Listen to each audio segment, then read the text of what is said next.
hey man, like what's to do with that Burlebo company? I'd be like, it's pretty great. Mm-hmm. And then, you know, check it out. man, we've lost this business forever. This is gonna be weird. Is Rory gonna kick me out when he comes? Yeah, Matt's gonna turn into Rory. Why are you the way that you are? I'm not a host, so I'm gonna go ahead and tell you this. My fingers hurt. Sounds healthy to me. All right, so are we recording? We're rolling. All right, so we're gonna rehash part of this conversation right. that we lost the first, what, 20, 30 something minutes? Back me up. The best part about it is that Rory's gonna not at some be point here. Rory will reappear. Rory will reappear. And he'll so, mention that the cord was unplugged. okay. So now this is why we're filming that. This is why we're filming. So we may rehash some of this. It's We like may a not. Tarantino movie. Yeah, we may have even some gold that we didn't even get. I love it. So That's how you get the good stuff. it's me and Trey here. Trey Wier with Burlebo. Yes, sir. Cool brand that I've been wearing for a little over a year now. So we kind of talked about. That's like I awesome, said, by the way. It is. Yeah. It's cool. Like I said, right at about a year. Matt. So honestly, Matt's kind of sitting off back here. For, my best friend and then partner on Froning Farms. Matt, I think, had Burlebo, I want to say like a year or two before I even had it. Some of your like How'd you retro get it, dude? tees and stuff. How did you get into it, Matt?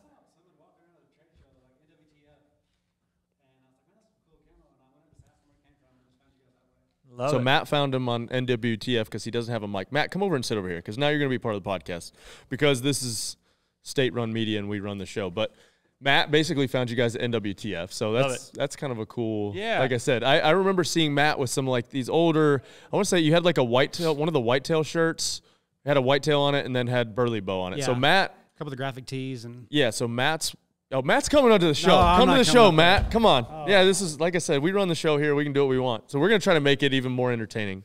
Rory's not here. I'm not a host, so I'm gonna go ahead and tell you this. A week of meals delivered to your door. Lately, I've been ordering a la carte options like bison burgers, salmon, turkey burgers, potatoes, and chopped chicken. Trifecta also has prepared meal plans to choose from, like paleo, clean eating, Whole30, and keto. Get 40% off of your first order and 100% off convenience at www.trifectanutrition.com/Rich Froning.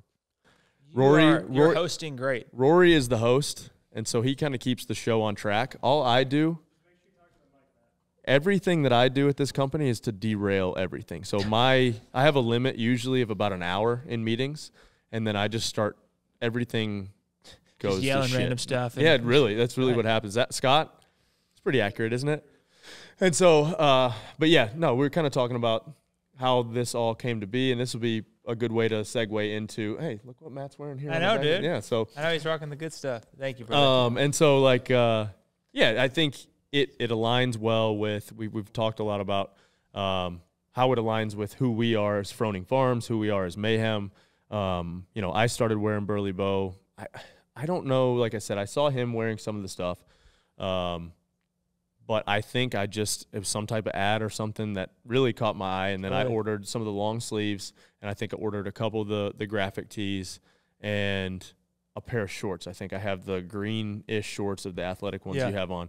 And the built-in liner. yeah, the built-in liner. That was, you know, Moisture wicking. good for working out, good for hanging out. So, you know, let's talk about where Burlebo really came from. Yeah. So we're doubling back on this conversation. We're trying to fill you guys in on where we came from because we had a really good podcast, and we'll see what goes on with this one. But Now it's going to be great. So Is Rory gonna kick me out when he comes? yeah, well, but not on the not in person. not in I got person. you. Okay. This is gonna be weird. But go ahead. So You're not Rory. No, I'm not Rory. so Burlebo, go ahead. Explain. Yeah. Like go back and So I mean, we really got started. I guess I was a college football player. Yep. Right. So a college football player would buy old vintage caps on eBay that looked like this or looked like this. You couldn't really find them anywhere. I mean, you'd find them in Granddad's closet. Yep, like I said, I had a bunch of NASCAR ones that my dad had, like Winston Cup ones or Dale Earnhardt Exactly. ones. Yeah, those are super popular now. So exactly right. Like you couldn't find those 15 years ago new. They were only vintage. And so in a college locker room, you wear something cool, everybody notices it. So I was wearing a few caps, and then instantly people were like, dude, that's the bomb. Can you get me some? And I would either trade it or get them some or whatever. And I just like kind of in Had the a back little of my underground business. man, you know, Yeah. it's like, Yeah. you know, it's just college. Trey's kid got that trying stuff. to They're selling make out some money. Yeah. Trey's got that stuff, man. Got that stuff. So it was like, I knew that there was something there. I don't know if it really sparked that it was a business at that point because I was 18, 19, like dumb kid, didn't know anything. And then it was like when I finished playing ball, wasn't good enough to go pro, knew I needed to do something else, didn't want to get a normal, real job. And so it was like. Nobody wants that. Right. And so it's like, can I start this? And so it was, I was broke, dumb, didn't have any money. Not dumb. My wife's going to be like, Trey, don't call yourself dumb. But, I was young. I was young, dude. We were all dumb when we were young. Right. That's what I mean. Was You know she what call you Trice dumb, is? I have 2 rules for Trice. Protect your sisters. Don't do dumb stuff. Yeah. So anytime he does anything dumb, I'm like, Trice, what's rule number 2? Don't do dumb stuff. And I'm like, is that dumb? He's like, yeah, don't do dumb. Don't be dumb. So I was just young, young, inexperienced is what I mean. Inexperienced. I like it. I was young and inexperienced. And so I was trying to get married. Me and my wife were college sweethearts. So it was like, I tried to start a company, but I just had nothing. I would have failed so fast. I had nothing. So then got a real job for a couple of years, worked in real estate, really tough. I mean, I did a good job of making a living for me and my family at the time, but I was working every single weekend. Mondays and Tuesdays were my days were off. So it's like, who can hang out on Monday and Tuesday? What am I going to do? I'd go hang out with my mom, which my mom's fantastic. She's a baller. Right. But it's like, I'm not going to do anything. I'm not going on hunting trips. Like, if I don't work, I don't eat. You know what I mean? Yeah. And so it was like after a couple of years in that and doing a couple of other things, I remember just driving down this road in Austin, Mopac, talking to my wife. It was like February 11th or something. Like, this sucks. 7:45 p.m. or something. It was windy, but not too windy. 62 miles an hour. Sorry, I just remember the road I was on because I'm like, this is so like big, and like I'm desperate for something. Not that I want to jump into this because I'm desperate. I'm just desperate that I know I have more to offer the world and myself. You know what I mean? And it was like, she was like, just start that company you want to start in college. I'm like, I'm so used to looking forward, not backwards. I never even thought twice about it, even when I was looking for everything. I was like, let's go. That was like, say it was February 15th. February 16th is we decided we were going to go all in, do it. My wife was cool. We put $50,000 into the company to start our business. Yeah. I was living in an apartment. I've got apartment kitchen table with designs on the walls.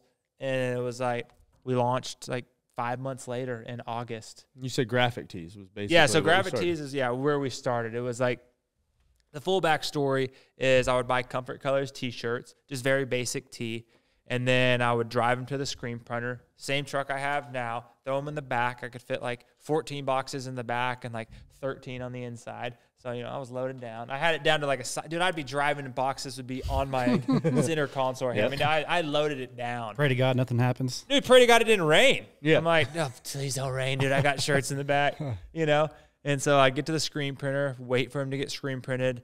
Either I would drive, most of the time I would drive him to this sewing lady, the seamstress shop, and she would sew in her tags. We'd cut them out, sew in a Burlebo tag so it looked legit. If not, my wife's grandmother would help me out from time to time, but, she had other stuff to do. You gotta do what she had to do. So she would sew some in for me every now and again. Then I would tag them with the Burlebo hang tag so it came off, fold it, and then I would be in charge. Take it to a trade show. I would take it to a trade show, beg people to give us a chance. Big sailor too, right? Oh, big sailor. So I can't even. I think I remembered what it was. So earlier we were talking about one of our. He asked me if our stuff was good in the early days, and it was not. It was. What was different about it? Well, we were preppy and we were all bright colors. Okay. I mean, everything was like. He said sailor, like I think like Wedding Crashers. So our fraternity, one of our big L's early on was a shirt that said "A smooth sea never made a skilled sailor." That's what it was. Yeah. And it's like, I've never been on a sailboat in my life. Don't even know what it looks like. Hey, we were taking the path of this preppy brand, even though when we started, we wanted to be a retro, old school camo brand, just like the hat you have. Almost like exactly what you are now. Exactly. It took us 4 years to figure that out because in the early days, it's like I'm scared. Hey, maybe that shirt was foreshadowing though. What, the sailing one? Yeah. That I'm gonna be a sailor now? No. Smooth sailing never makes a good sailor. So you didn't, Dude, you rough water. Look at that. Dude. Look at that. Into the storm. You're like that's ours. Philosophizer. You can't have that one though. But yeah, so it was like we never even became who we wanted to be until 4 years in, and like such a good reminder now. Like, I wouldn't change the world. No, even though the first you got to learn from those mistakes. dude, you have to. Even though the first 4 years were tough, and like I never felt like I was being myself. Right. And that's hard, man. That's a bummer, hard, dude. Like if you're dressing up every day as somebody else, it's like that's gonna Yeah. take a toll on you. Heck yeah. And so, we went through, like we kind of talked about it earlier, of some. We don't know what we talked about earlier. Yeah, actually, I know. 'cause I don't know what's gonna be redone. So but in the early years, we went through a lot of legal things because Been there. somebody might own a copyright, right? Like you guys had to deal with something. Yep. That's I don't even know if legally we're allowed to like tell what happened, so I probably won't. That's cool. But we did get sued. Perfect. So for And a us, cease and desist. so in our business, we've got graphic tees. A smooth sea never made a skilled sailor.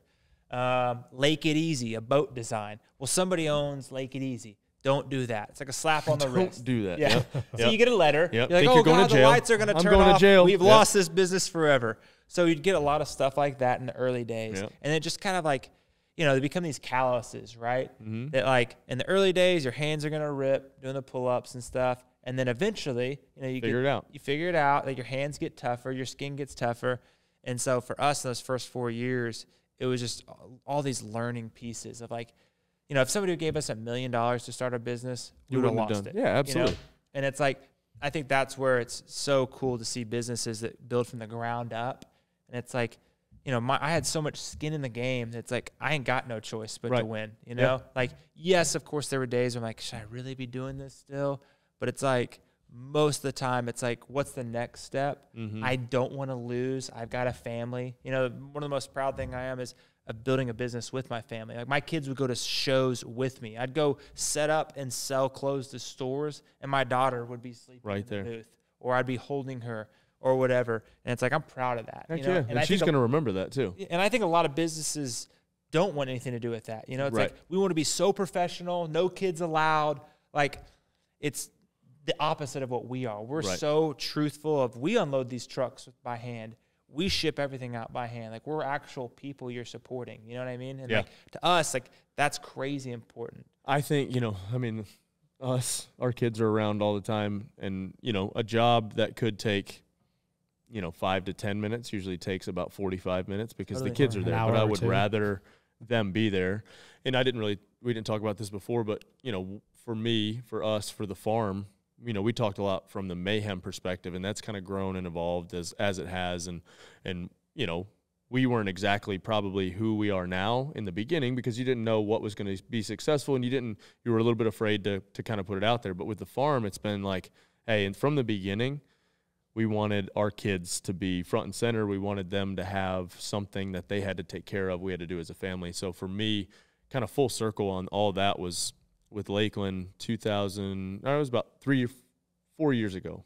We had an open cab tractor. We didn't have this awesome tractor we have now that's WC? enclosed, and yeah, heck yeah. Oh, dude. But I had I had a John Deere 44R, and one night it's like 5, 6 o'clock. It's in the winter. It's kind of like spitting rain, snow-ish, and I'm like, gosh, I got to go put hay out. Right. It's like just what you got to do. And in the process, I'm walking out the door, and Lakeland's like, hey, I'm going. She's probably 5 years old at the time. I'm like, no, like you can't go. Like it's nasty out there. You don't want to do this. And she's like, oh, I'm going. And sure enough, for an hour we were out there and we started doing other jobs. But I'm like, at that point for me was that like switch where it was like, oh, this is why we're doing this. This is why, like that she can see that, hey, it's late, it's dark, it's more comfortable in the house, but these animals need food. We've got to take care of them. And so it's been a pretty cool kind of full circle with the kids, and now like Trice loves being out there working the bison, doing those types of things. It's like our plan is kind of coming together like it's supposed to. It's taken some time, but like it's it's something that once you figure out who you are and why you're doing what you're doing, then you do it. It's kind of like the possibilities are endless, right? Yeah. It's like those first few years. I mean, I'm sure it's similar with you. Like once you figured out CrossFit in the sense that like you were new to it, right? And it's like you didn't know what you wanted to do essentially, like between baseball, being a firefighter and stuff like that. Once you kind of figured it out, you're like, dude, I can take this as far as I want. Right. And then you can become the best in the world. Right. And it's like, that's how we look at this. Like we look at it as like, we're 8 years in and we're scratching the surface. Right. Of like, we can take this as far as we want to go, And it's like, because we're going to persistently pursue like the goals that we have in place. And heck yeah. I think, one of the things we missed and what we lost was kind of how we kind of met virtually. You know, like I said, I knew Matt was wearing some of their stuff. I can't remember if I like saw the pattern and saw the logo and looked it up, or it was an ad. I can't remember. But I do remember getting, like I said, the hoodie, and then getting several more. Like anytime you guys would come out with a new pattern, I'm like, I need that. Even though I have the same one, I need that one too. It fits so good. It fits good, felt great. And so I remember at Wadapalooza, I think kind of the culmination of it all was at Wadapalooza. It was kind of chilly-ish, and I was warmed up, and it was like an event that we were going to swim. Yeah. We started on the air runner, and I'm like, I'm going to throw this hoodie on and just warm up in it. And I just kept it on and ran in it during the event. And I must have had 50 messages of like, where did that come from? What is that? And then I think in that process, we kind of got connected. Yeah. And so it's kind of been cool. Like I said, I think seeing whatever was obviously the retro pattern was kind of the initial buy-in. But once I saw what you guys stood for, who you were, kind of, you know, pro-America, patriotic, Texas, outdoors, all of that, I was like, they're like us, totally. You know? So it was like, you know, we talked about building that community and building that brand. And so how you guys kind of got to that point was, go ahead with like, you know, you said you started out as this kind of like preppy type stuff, and then finally you were like, screw it, let's just who we are. Yeah, I think it was. What was your first camo pattern? Which one did you go with? The first one, so I think I'm trying to remember. I think I remembered the Wadapalooza thing. Yeah. People screenshotting it and sending it to us and be like, "Is this y'all's camo?" Yeah. And then that's when it was like we realized you were wearing our stuff. It's like we got to reach out. Yeah. Dude. Heck yeah. So that's the cool part. It's like that's how we get it. We're like, "Is this your camo?" And it's like, that's like the coolest thing. Of like seeing rad people wearing our stuff. Like, did we ever make it for people to wear it like doing CrossFit stuff? No, but like it's athletic, that's the beauty outdoors. Of it. You know what I mean? Yeah. It's like you're doing what you want to do, but you're also like wearing cool stuff. Yeah, heck yeah.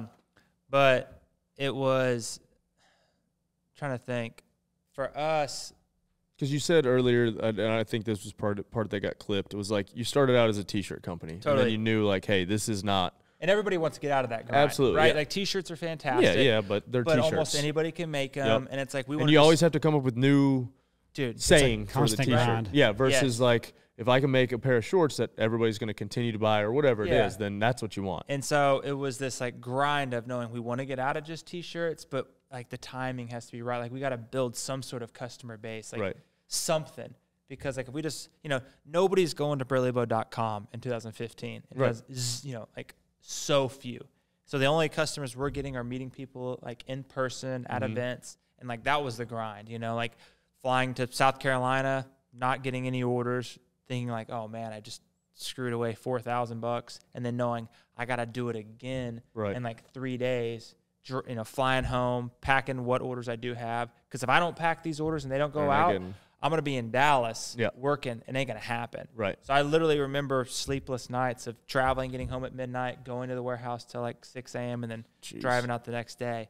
And it was like, those early days suck, but they're so important. Yeah, you know absolutely. What I mean? It's like that's when you really find out like who wants to make it and who's not going to. And it's like you're learning stuff about yourself, you know, of like trying to overcome doubt and nerves and like. Well, and screwing it up and realizing what doesn't work. You know, we talk all the time about like workouts that we used to do, and we're like, it was so dumb and counterproductive, really, or just a poor or like misuse of time. Yeah. That now you're like, oh man, I could have been way more efficient with whatever I was doing. But if I hadn't screwed it up, I wouldn't know that was screwed up. You know, dude, like losses and mistakes are good. Like nobody wants to lose, right? Yeah. But like, if you can't take a loss and learn from it, it's like you're in trouble. Big trouble. You gotta have some lows to know how to pivot, because it's like, I think back up and punt. You know, like, hey, this isn't working. Sucks, this dude. is working. Yeah. Like we've had those moments for sure. Yeah. And it's like for us, it's like I think we had a lot of L's, a lot of losses along the way, but we just learned, okay, that's gonna happen. We're gonna go this way next time. Yeah. And we just got better, and like experience is everything. Yeah. And like you got to have experience. Like your first CrossFit games, like what did you learn? You know, how to fall off a rope. Right. Yeah. So like great skill, but it's okay, well, if I'd have done it this way, I would have won. Yeah, exactly. Right? And so it's in like you learn that the next time you do it, I'm sure you're going to do it a different way. Absolutely. And it's the same thing with business, and same with our business. And so it's like as soon as we realize, okay, this preppy stuff isn't who we are.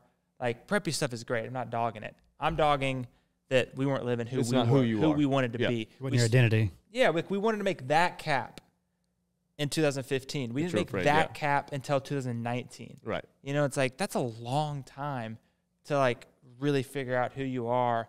But once we did, it was like, man, we had something. This works, yeah. And so our first camo pattern, it was a hit. You asked, it was the green one. The green one. The athletic same as that, yeah, but green. So right. like this, but green. And I remember doing it, and it was like, because there's some people kind of doing it, but not a lot. Yeah. Now everybody. It's so hip right now. Everybody has it. But we were just You're kind of the first ones at the table. We were though, definitely huh? one of the earlier ones to like start using it, and then now we've gone from like we called it our retro duck pattern to our classic deer pattern to our throwback camo pattern. So we've really just like made it like that. That's like you think of us, you think of like retro the old pattern. school That's retro what I mean, yeah, patterns. for sure. And it's like there's just like so much nostalgia in it for people who nostalgia is the key word, I think. Dude, I mean, it's like your dad. Yep. You know, oh man, I can get that now, and that's what I used to know. wear. Boom. A young dude who loves trendy stuff. Boom. You know, it's like we're covering all. I feel like we're covering all the bases. I feel like we're one of the few companies to do it, in the sense of like doing it right, like putting like you're not gonna find a really performance tech driven jacket in an old school pattern. Right. You know, it's gonna be hardcore camo. Yeah. Which is cool.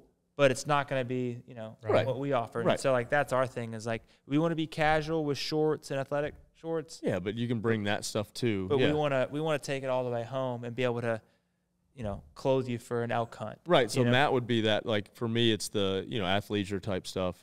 I like the retro stuff. It makes me think, like, his dad. I was thinking the same thing. Used to, like, hunt with that stuff. Like, one of my, like, memories of hunters was his dad. And, like, I could see him wearing that pattern or saw him. I still have those pattern. like. Oh, totally. You know, I've got like a hunting room with mounts in my house and some closets in there with all my camo and gear, and I still have some of the stuff from the '70s when camo was just coming out. Oh, dude. You know, it looks a lot like this stuff. God bless your wife, by the way, letting you put mounts in the house. Mounts in the house. Yeah, that's what he said. She don't mind actually. I know. What'd you say? Yeah, he walked in and we had that elk up, and he's like, "Oh man," I was like, "Don't say anything. Don't say anything. Yeah. Don't make it worse." But Yeah. it's already there. It's dude. already there. So- She can't take it down. Right. It's part of our family. What's his name? Fred. Fred. Yeah. Yeah, Fred. The So elk. tell me about the duck stamps in the hat. So I think that's a pretty cool little play you guys do because that's pretty collectible. Yeah. I mean, Was that one of your early hats or? Man, I mean, we probably did it a couple years ago. Yeah. But it's like, again, taking that same like cool feeling, you know, like seeing like an old shotgun shell box and like thinking, how do I turn this into something and like make it special and unique and like again. You mean like that duck stamp? That's exactly right. So it's like taking something cool. Everybody sees duck stamps. Everyone sees shotgun shell cases. Like For those non-hunters, the duck stamp is a stamp you have to buy when you buy a duck license because they're migratory. So you have to buy a federal duck stamp. Yeah. And so the stamp, you put it on your license or whatever it is. Yeah, That's it's what an it is. add-on. Yeah. Yeah, I think that's pretty cool because Thanks, man. pretty It's retro. like also. a hunting. But yeah. It's a hunting-centric thing. Exactly. And it exposes other people to it Exactly. that don't know about it, but it also is for the hunters that know about it, which is cool. And I think the thing is, like, I don't know how much I'll talk about the hunting, but like the conservation. We talk about hunting a lot. Well, like the conservation side of it, right? You know, It's it's like you buy a hunting. People don't realize like you buy a hunting license. Like All I think that money. like almost 100% of that money goes Lot of back it. to conservation and like the federal duck stamps. Where's Robbie when we need it? That's a big deal that it pays for. A lot of migratory birds. Yeah, and so it's a cool deal. But yeah, to be able to represent that and like kind of again bring people that nostalgia feel and make them feel like like that's what I love. Rock is like that's like we're buying a duck stamp every year. It's like you want to be able to do something with it, or like I stick them on my ID every year. Or this is my lifetime hunting license, but in Tennessee. That was the best high school gift, graduation. It really is. I got a graduation He's bought my gift. kids when they're younger. So the younger you are, if you buy them, the cheaper they are. Really? Like I had to pay like $1,600. Like you buy them if they're, I think 6 months or under, it's like $200 or something like that. $300 if they're under. If they're under what? Like Under 6 certain months. age, depending on the Dude, state. come on, man. Depending on the state. Yeah. But it jumps like every 5 or 10 years. So I you need might be able check to catch it. Yeah. Yeah. So Yeah, it's dirt cheap compared to what it costs. I think we probably covered most of what we did. Maybe some new stuff. What do you got, Ben? Yeah, I think so too. Okay. The next one picks up at Rory asked him a big win. Oh, yeah, So, perfect. yeah. So I think that's you talking about shorts and talking about whatever. Scott? Insert pre-made ad here. Insert prepaid ad because somebody kicked the wire. So we redid all of this podcast, and now Matt's going to turn into Rory. What should you be eating to reach your goals? The experts at RP Strength have it down to a science. Answer a few questions about your goals, activity level, and lifestyle, and the RP Diet app takes care of the rest. Get a year of nutrition help from RP Strength and RP Diet app for only $89.99 at www.rp.app/code/Froning. We don't know where we cut off, but Do we know where we cut off, Scott? Oh, okay. Okay. All right. It wasn't important 2 seconds ago. Sorry, Jen, guys. Jen was getting mad, so she kicked the wire. I believe you were on. He was describing big wins. A big win. Thank you. You're saying go from A to Z. Well, like everybody wants to go from A to Z, and so it was like, everybody wants to get out of the T-shirt. I don't want to be a T-shirt brand. I want to be a full outdoorsy brand. And it was like we had so many people in competition who just went from T-shirts to heavy-duty jackets, and it's like nobody's going to buy your $200 jacket because without establishing you a haven't proven customer yourself as a even a T-shirt company. So like I would say our first big win was when we got out of just T-shirts and we got into like shorts. Shorts are a huge business for us. Yeah. And we make what's called now the everyday short, where it's got buttons, got belt loops. You can wear it golfing. You can wear it to work. I've got a pair. You can do whatever. Yep. And so like that was our first big risk of getting into bottoms, not just doing T-shirts. And so our first run, it didn't really take off for us with shorts-wise because, we're still building credibility. And then our second run we did, it was like, bam. That was it. It was like definitely a game changer because we realized, okay, we're going to get out of this T-shirt-only business. Because, again, T-shirts are great, but it's like, a lot of, everybody can do it. Can do It's very T-shirts. easy. Yeah. And I don't mean that like in a discouraging way or like a disrespectful way that everybody can do T-shirts, but it's like having a great short's a lot harder, and then making sure the details are all there. So our first big win was probably a product-wise of us because we were slowly growing. Like in our second and third year, we probably worked with like 300 retailers maybe throughout the nation. Our e-commerce business was like probably not great, but slowly growing. And then once our products got better and people continued to see us, it's all consistency, right? Same thing. Like people still see us around. And so our first big jump product-wise were those shorts. And then we just started getting into more and more stores. And that was the key for us, is like being a small business and working with tons of small businesses along the way. Yeah. Yeah, I love that it's like rooted in outdoors, but it seems like you're fairly agnostic. Like you're not just attached to one sport or just outdoors or. Yeah. It's kind of, me and Rich kind of talked about it a little bit previously. It's like what do I care about? It's like fitness. So we want to do athletic shorts. That was when we launched athletic shorts. It was like, why haven't we done this? It's such a huge part of who I am. I do it every day anyway. Yeah. Boom. We got to make athletic shorts. So it's almost been like once we started really living our truths of who we are and creating, like we make baby products now, like baby onesies. Yeah. And they are the bomb. Like they are the best. They're the same fabric as our. Yeah. Oh, really? And nice. so it's like we kind of got out of kids onesies by the time I started wearing these. Totally. But it's like, then that introduces a mom that wouldn't want to buy something, otherwise. And then now the baby's wearing it, and then the dad would love to wear it, and then maybe they've got a little brother. Matching, yeah. So it's like we've really realized that like you have to like, we can't just be hunting and outdoorsy. It's like we have to hit different avenues to continue to, you might be a hunter, but we might earn you off of athletic shorts. Yeah, right. Yeah. And then it's like, boom, then we get into jackets and stuff like that, something more casual. So it's like, we didn't want to go A to Z. We wanted to be everything in between and be a full outfit for the whole family. You know? Probably a way healthier way to grow. Oh, totally. Can you do you have a pinpoint? Like, did you ever come up from air from competition and be like, holy cow, Mayhem's big? I've always kind of told the story up until probably 5 years ago. I had the fallback of going back to the fire department every year, basically, until, like I said, probably 2019, 19, when we started actually bringing people on. I think it was online programming. Well, what year did we move into this current building? That's what I was trying to remember. Was it 17? Ben's a long time resident of Mayhem. When did we move in? Was it 17? Into the new Mayhem? Yeah. Yeah, it was 2017. 2017. So yeah, I think that was kind of, but still at that point, like he's saying, you didn't know if you're going to be able to keep the lights on. Like if everybody decides to quit doing CrossFit Mayhem or doing Mayhem, coming to Mayhem, you don't know what the heck's going to happen. And then, for me at that time, it was year to year with if I won the games or how we did at the games. And, now with YouTube and all the stuff that we have going on, it's the same thing, just kind of a little bit different. Yeah.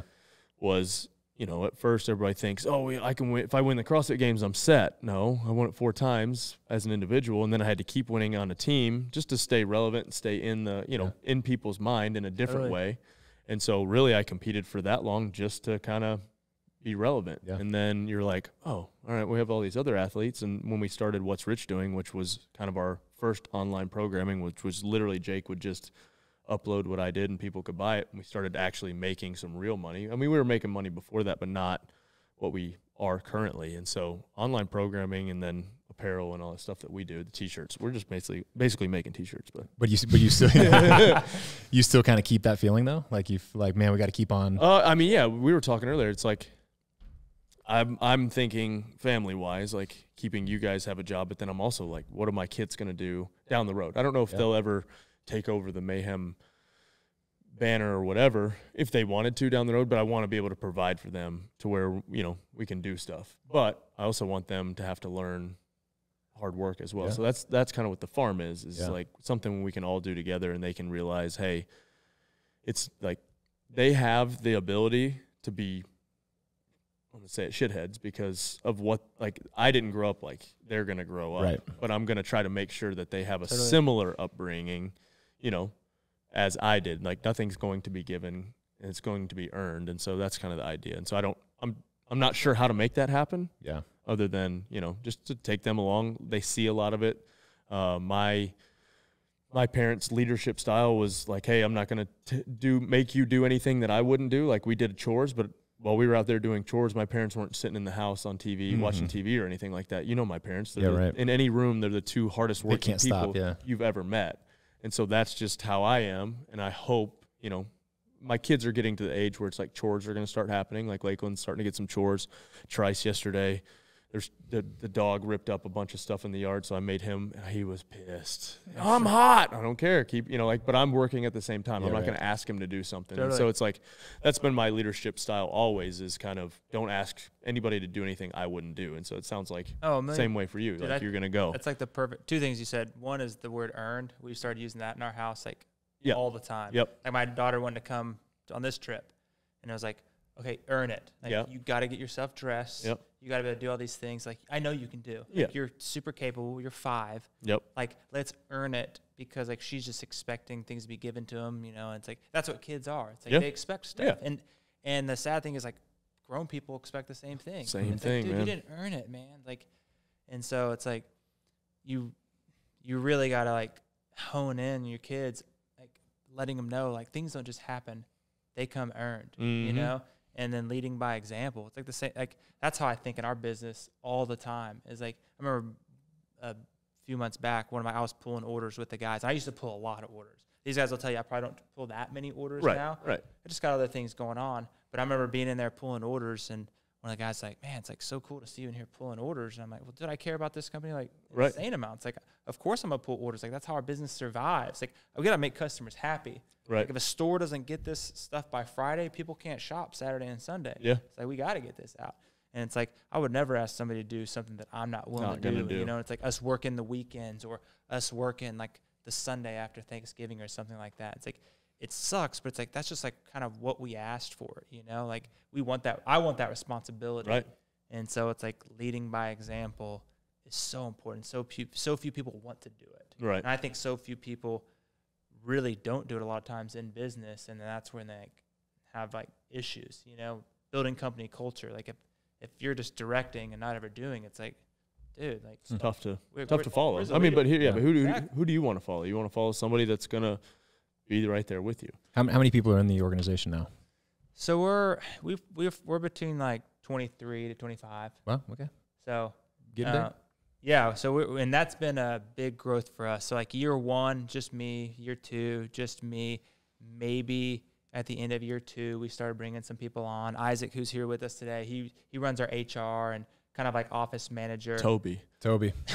And so, why are you the way that you are? He was our director of sales. Okay. And then he's been amazing. We're so fortunate to have him. He came with us early on in like year 2, left to go be a youth pastor, which is amazing. Nice. Love that. And then wildly enough, like less than a year ago, me and him did a photo shoot together because we do lots of photo shoots for our products. I was like, dude, you want to come back? Kind of jokingly, I think. And then like he was trying to move back to Austin, and it worked out.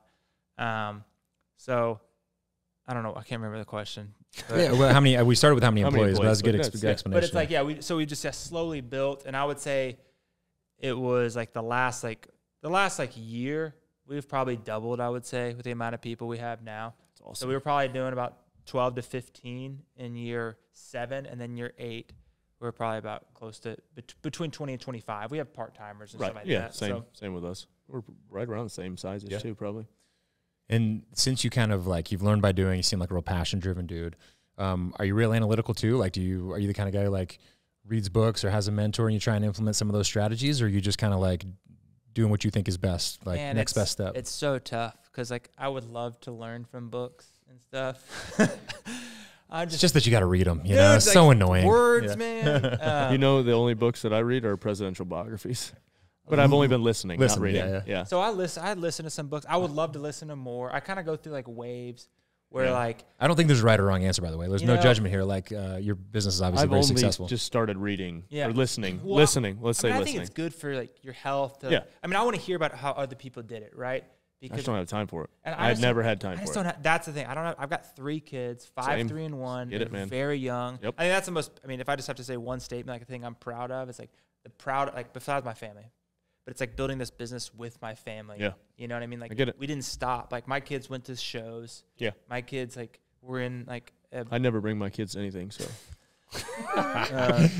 He didn't mention it, but Trice is actually already like the co-CEO. Yeah, I love that. Trice is the mayor. He's earning it, Mayhem, but he's also doing it. Watching him walk through and like wave at people at Meadow Creek the other day, he was just like, "Oh, hey!" Everybody's like, "Oh, Trice is on." Like, thank you for coming. So Thank you for coming. We have a good friend. They've started this kind of outdoor. They call it the Outpost. You can rent kayaks and all this stuff. It's kind of this water reservoir and some mountain bike trails. He's become a good friend of ours, Dad. And so we rented out at Mayhem because my big thing is like, hey, you have this fitness, go do something with it. Josh is like, hey, I'm going to bring some ergs up there. I said, you're not going to bring ergs up there. Okay. Like, like bike ergs, ski ergs. I'm like, get them on the kayaks, get them on the trails. Like, and so Trice goes out with Jack fishing, the neighbor kid. And they go out on the kayak. They're fishing for a little bit. As they're rolling back in, Trice is sitting on the back, hands behind his head. Jack's paddling, and Trice is just waving at people as he's coming in. That's my 6-year-old. I'm like, dude, come on, man. So it's such a he's earning it. But and then yesterday we were talking about Foster his kids came in, and I was trying to stretch or do something, and one of them like hit me in the head, or like as he was running by, Foster's like, I'm sorry. I'm like, yeah, we don't allow kids in here, joking around. And then not 2 minutes later, Foster's repping out 90-pound dumbbells, and Trice chucks a dodgeball. And it goes over me and hits Foster right in the face as he's benching 90s. And I'm like, yeah, we don't allow kids in here, you know? So we're very pro kid. Totally. Yeah. I think it's like, because I want them to grow up and seeing, like, so one thing I also said I'm most proud of is like building a business with my family, but it's also the team. Yeah. You know, it's like our company culture, we do reviews, right? With everybody at the end of the year, like what's good, what's bad, list of questions so we can go through. And like, it was like, what do you love most about Burlebo? Every single person said company culture.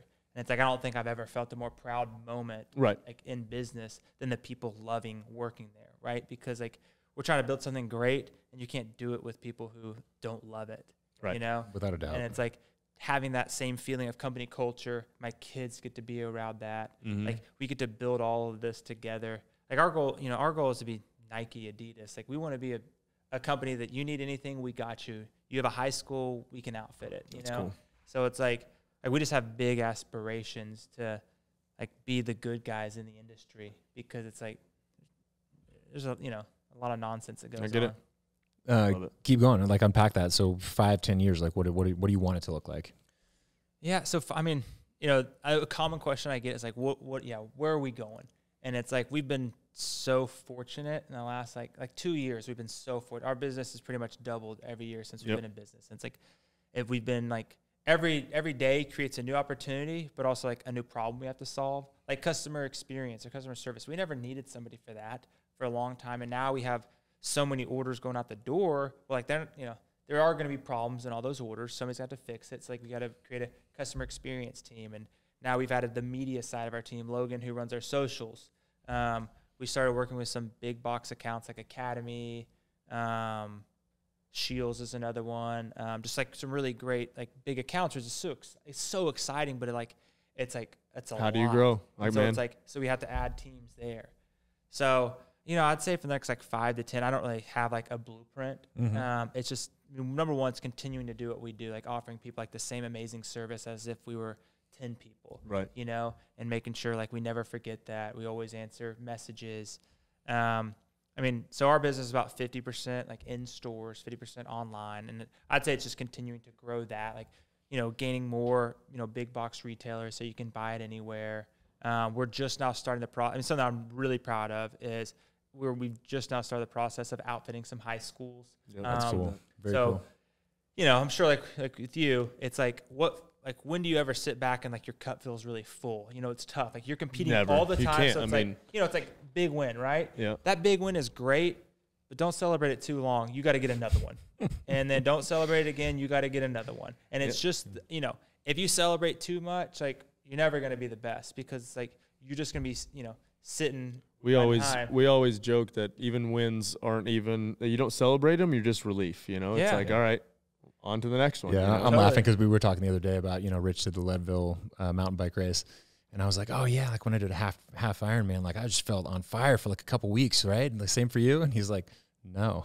No, next day I was ready for something else. What do I got? Like, if you're not, for me, like I think on competitive side and like challenges at this point, like I've competed for so long that I can't just not have something to aim at. And, for us, like we've got business and stuff, so it's a little bit different. So I'm trying to like, business wise, we have goals and we've we're going through similar type stuff where you grow and you're trying to be smart with how you grow and how do we, provide for the people that we already have, but how do we capture some new ones? And so for us, like, I think we get the like not connotation, but elite athletes. Like that's who, Mayhem is. But there's also a ton of stuff, and we also provide a ton of stuff for the everyday athlete and the people in the garage and the community side of it. And so we're like, how do you balance those two things? You're always trying to make sure you're servicing both sides of it. Absolutely. So it's like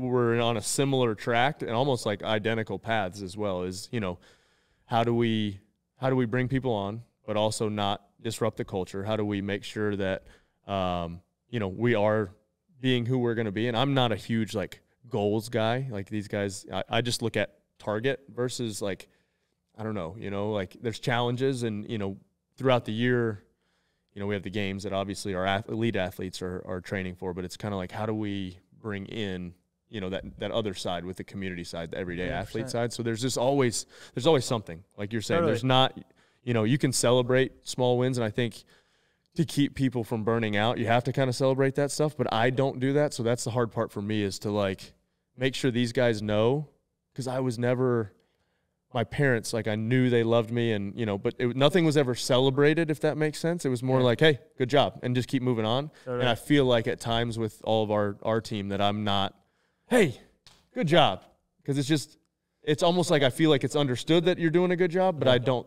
Oh, totally. And so that's something that I've had to in the last couple of years be like, hey, say good job to somebody, because everybody is doing, but we all keep our heads down and you're just working. And it's such a good point. It's hard. I feel like I've realized it's like your words mean so much more to you, people.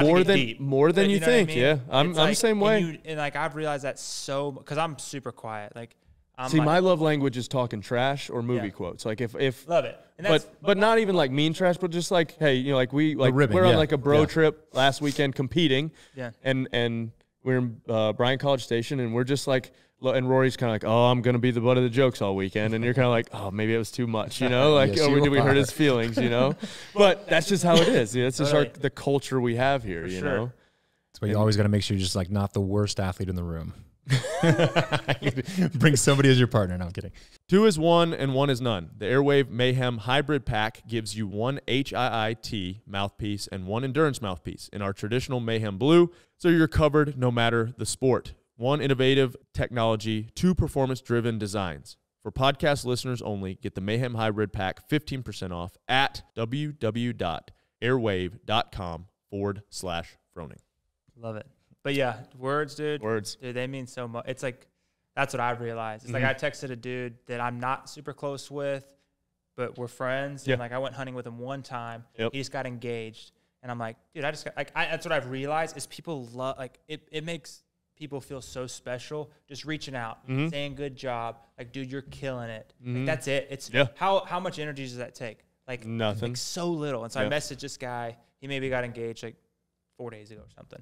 I'm like, dude, congrats, man. Love to see it. Like, I remember when I got engaged 12 years ago or whatever. And his response was like, thank you so much. You're the only friend that has messaged me besides family.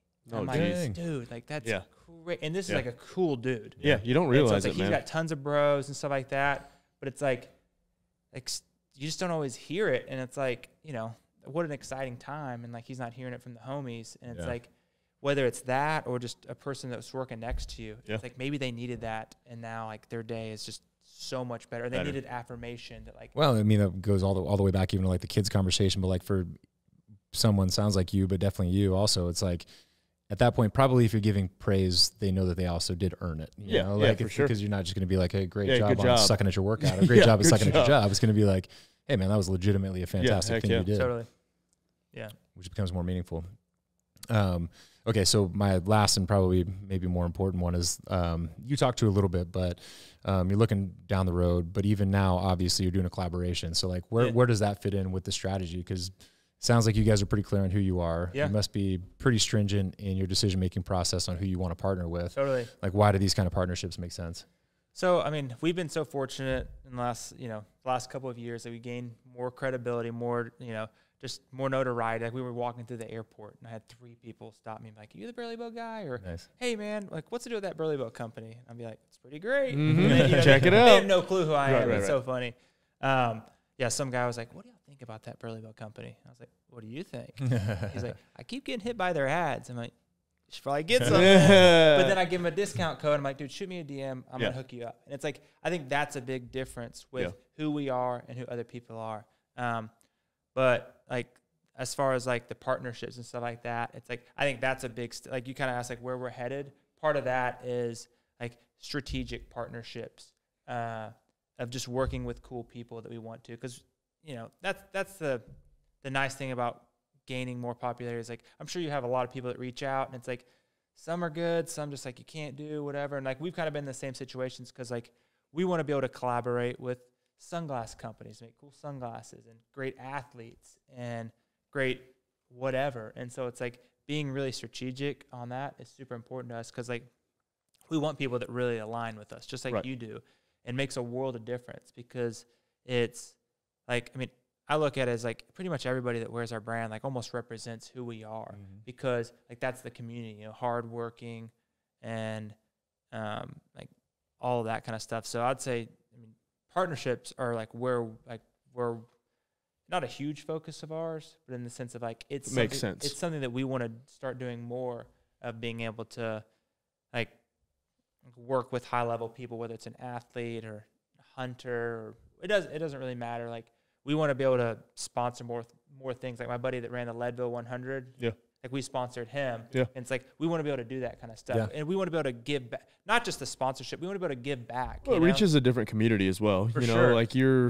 Like we're talking, obviously if I'm wearing it, you're going to get more of the fitness side. Sure. And that's something that we've talked about, like doing these different events and trying to get what we're doing. It's CrossFit, but it's a specialized style of CrossFit for mountain biking, for hunting, for running, whatever it is. But it's the same thing with you guys. You're trying to get your stuff into different communities or, it's just eyeballs. That's really what it is. Yeah, it's like getting people to ask, what is Burlebo? Totally. Like if at least it gets on their mind, and it's the same as targeting ads, just in a different avenue, really. Like we're very much like outdoorsy, hunting, athletic, right?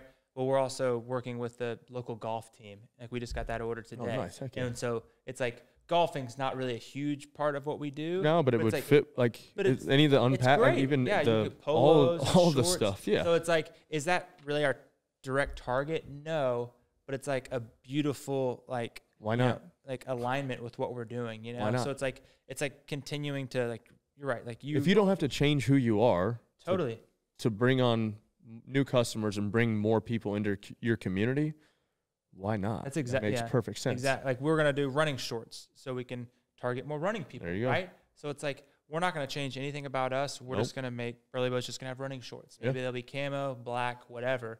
So it's like same thing with like collaborations or partnerships. Like we don't want to change who we are.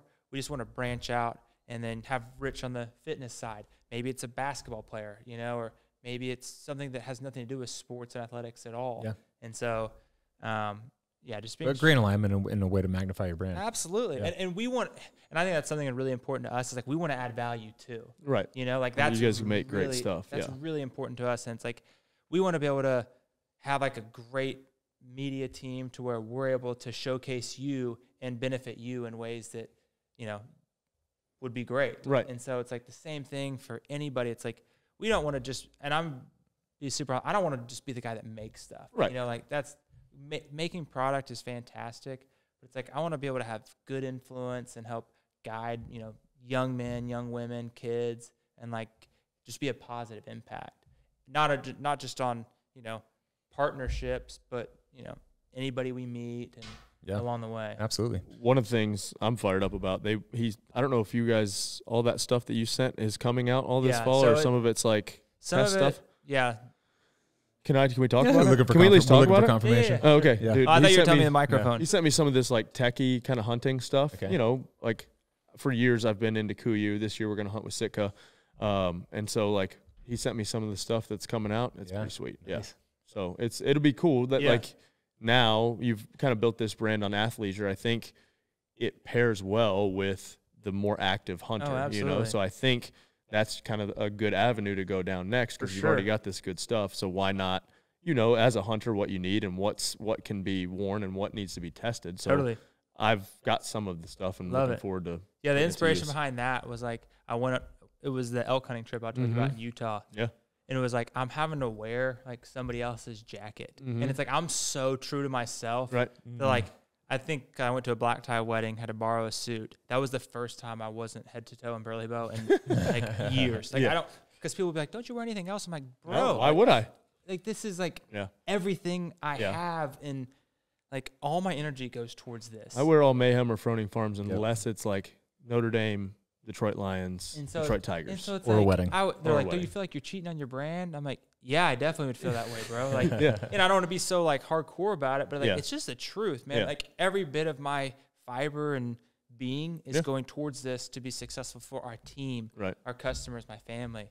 And so I was in Utah having to wear a Sitka jacket, and I was like, dude, I'm not doing this again, dude. I mean, I was happy to have a jacket, but I'm like, what kind of, and honestly, it's like, what kind of message am I sending to like our customers that like, I'm having to wear somebody else's stuff? It's like, does that mean like he can't make good quality stuff? And I wouldn't have thought that, but you know what I mean? But I get what you're that's saying. That's the overkill thought. Yeah. But that's what I'm thinking inside. I'm that's like, probably what separates you. And though, so you know? then the next year we had our first big jacket, which it was our first techie item. It's pretty much the jacket I sent you. We just updated this year's version. Yeah. And it was a hit, man. It was, I remember thinking that jacket's sweet. I remember thinking, oh my gosh, because it was expensive to make. It's seam sealed, waterproof. So we put all this money into it, and I'm like, usually our price point's around like, you know, $55 for a pair of shorts. This is almost a $200 jacket. And I'm like, that's scary. That's really scary. We did the same thing with some of our stuff. You know, I'm like, oh, dude, is somebody really going to go for this $200 jacket?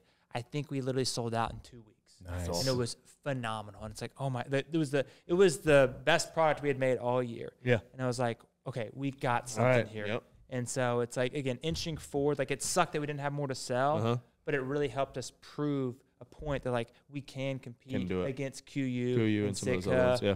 And so the stuff coming out, we're so stoked about. I feel like the hunting season, because that's, even though we do a lot of athletic shorts and a lot of casual stuff, it's like that's like my passion besides athletics, is like that's when I feel like we really get to prove ourselves of who we are, because it's like hunting season's coming up. You need a reliable jacket. You need reliable pants. You want cool camo.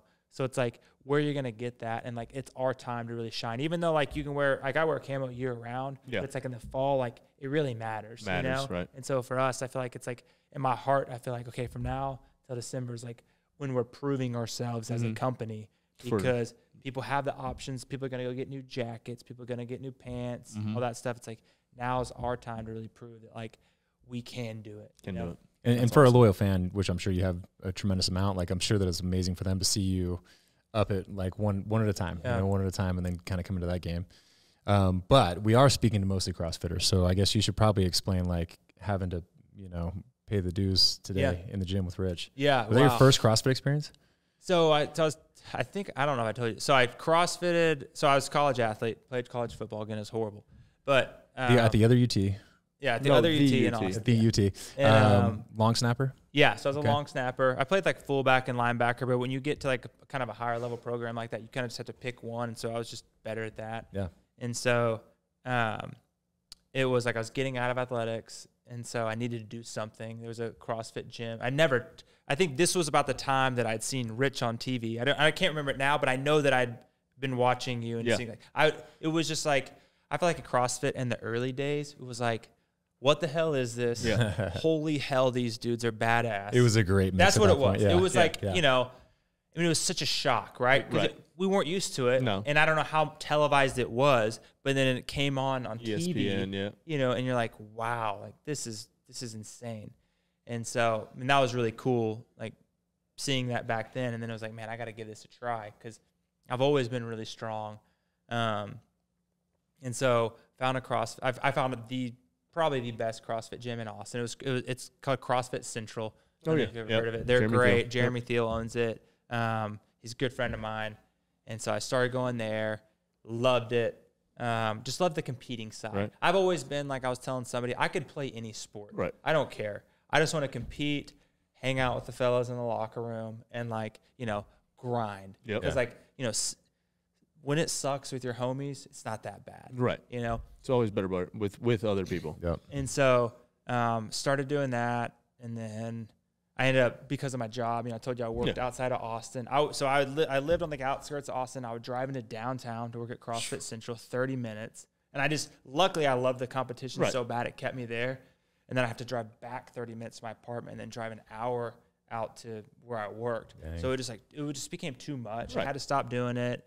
And then I still kind of kept it up with it a little bit. And then that was 10 years ago. Yeah. And so since then, I've just kind of been like bodybuilding lifestyle, like, just trying to be fit for my family, myself, like functional fitness, right? It's like, it's important to be in good shape, right? Like that's how I look at it. It's like, I just don't ever like be perceived as weak. And it's probably like, just in the back of my mind, like probably gets us all. Probably not something healthy, but like I always want to be like, sounds healthy to me. You know what I mean? I think so. It is. It's like, it's one of many habits that I think is indicative of like a productive and healthy person. So, so I stopped doing that, and then just been working out in my garage pretty much ever since. We're gonna hook them up with some Mayhem Athletes. So I was gonna say, it sounds like Burlebo needs like a Mayhem Athlete gym, and sounds like it. We can do that. Love it. There we go. So HR, be good for HR. So today with Rich, I'm usually doing like some run-ins, some curls, pull-ups, and it was like literally the first round of pushing sleds and pull-ups and wind bike. I was like, this sucks. This sucks. Okay. I've made a terrible mistake. It sucks so bad, but like that's what I want so hard is to like, not that we were competing or whatever, but it's like I want to push. You know what I mean? It's like that's what's important to me is like so few people want to get to that point where they're like pushing so hard, and it's like, dude, it's so fun to push yourself. Heck yeah. So it was like, we went through it pretty hard. Nice. Pretty hard for me. It was hard. I mean, it was fun. It's all relative, man. Like, some echo bike, some strict pull-ups, and then push the sled. We did some one-to-one stuff, and then we did some like conjugate, like heavy strict pull-up, weighted strict pull-up, and then a bunch of pulling accessory. Yeah. So much that his fingers hurt. Dude, my fingers hurt. They do. Yeah, we had to hold, at the very end of it, kettlebells. I held them for 90 seconds because I had to go to lighter weight because I'm a cis. But no, he's got a back issue, so he's being smart. He was being smart. Fair. He's like, hey, I got a little, like we were holding the 100 pounds, so I was like, hey, you can hold the 70s for 90. Yeah. He did it. So my fingers. Towards the end, you're like. Fingers are pretty torn. Yeah. That'll stick with you. But yeah, it was awesome. But I was like on the positive side of that, so fun, so good community. Like it was like, that's what I wanted. Yeah. It's like, dude, I haven't had a lift like that probably since I played college football. Right. Because my lifts happen at 5:30 in the morning, 5:30 to 6:30. I'm in the shower. I'm making breakfast for my kids. Yep. Like we're like, it's just boom. And so I'm on the 5 a.m. grind too. Dude, love that. I can't do it. 5 a.m. is a different planet to me. Yeah, I'm just not there yet. Like I get my kids up at 6:30 and we go, and then I work out. You know, like it is what it is. I always think but I also work out for a living, which is a little bit different. So there's a difference between us too. I want to do a mixer with like the 5 a.m. people and like the 5 p.m. people because they probably never met each other. Yeah, you know what I mean? Yeah, it should, honestly. Yeah. So I'm looking forward to working together. Like I said, for me, it was cool stuff, and then digging into it was like, the brands align. Seems like we have similar values, and then meeting them in person, I'm like, yeah, this will work. One of us, so it's cool.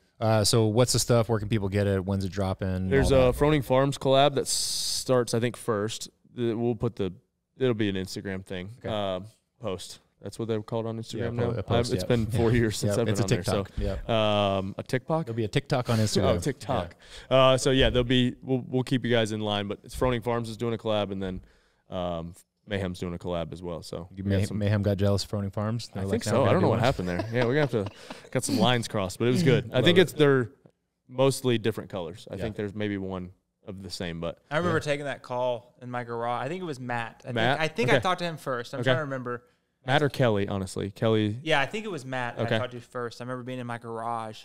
Like, Lexi, I got this call. My wife, Lexi. Yeah. I got this call with Rich Froning's team. Like, keep the kids inside. Go away. And I'm in the garage. I'm like, hey, Matt. I mean, dude, I get excited about anything. I mean, I was nervous coming here because I just, dude, like, I want it to matter. Yeah. You know, I want to do, I want to represent you guys looking good and make us look good. So it's like, I just am so always over the top proud of everything we do. That like, I'm like, that's a good trait. You know what I It's mean? not a bad thing, for sure. And I remember talking to Matt, and my daughter bust through the garage at some point, and I'm like, dude, trying to you know explain, how like, many calls I've been on. I'm like, we get it. Oh, you know, totally. like, You know, and he's got a 4-year-old that's a Spitfire and a 2-year-old too. So I think we were like halfway the conversation. I realized like we're cool. This is a bro, and I was like, yeah, my daughter's right here, bro. I'm sorry, man. Like, if that's who you hear, just so you know. Yeah, you're good. So that was a cool. I remember that was I think that was our first step, and then he was like, all right, I'll let you know. And I'm like, come on, man. Did you have to use like Google Translate for Matt, or was he? Do you speak Middle Tennessean? Yeah, no. Matt, every once in a while, there's a YouTube video, which, hey, we got one of those races coming up in the weekend after the hunt. I forgot about that. But anyway, Matt, and we're trying to talk. So we do these races where you race an old crappy car. It's called a Lemons race. Yeah, I do. I've heard of it. And so Matt is trying to talk to me on and Matt, like I'm telling you, is my child. We haven't gone more than probably 2 days that we don't talk to each other. And I could not decipher what the hell he was saying on this microphone. Like, and I never realized it until now how fast he talks, and he doesn't really open his mouth. Okay. Well, it's multiplied when he's got the mic right up to his mouth. And they put subtitles out on the video. It's fantastic. He sounds like the guy from King of the Hill. I forget which one. Boomhauer? Boomhauer. He sounds like Boomhauer. It's so good. But yeah, that's Matt. Yeah, that's amazing. So heck yeah. Well, like I said, we'll keep everybody in the loop. They'll keep everybody in the loop, and hopefully we'll do more to come. Yeah. Thank you dudes for having me. Yeah, absolutely, y'all man. run an amazing ship here. It's been, again, the workout was phenomenal. The people. We're not done the yet. Culture. Yeah. We're not done yet. No, I'm ready for workout number 2, dog. There we go. We got another one? Oh, yeah, we're going to do some more elk prep. I hope it's bench. Oh, we can do some yourself. So if you're really bored, come to the middle school football practice and teach my kids the long slap because they need to learn, bro. It's awful. We got a safety last game. Punt right over the punter set. My son. Gus is the punter too. Oh, Gus is right over his Gus head. is the quarterback and the punter. Nice. Like I said, you just like punish him. Like he's the punter. Like, hey, you did so bad at 3 and out. You got to kick this ball. You know, basically. Yeah. Actually, that was the only thing that we scored on 2 weeks ago. It was a fake punt. Oh, nice. Oh, nice, because he's a quarterback. Perfect time to fake punt. Good times, bro. Awesome. Always fun to have another awesome. Awesome, man. Peace.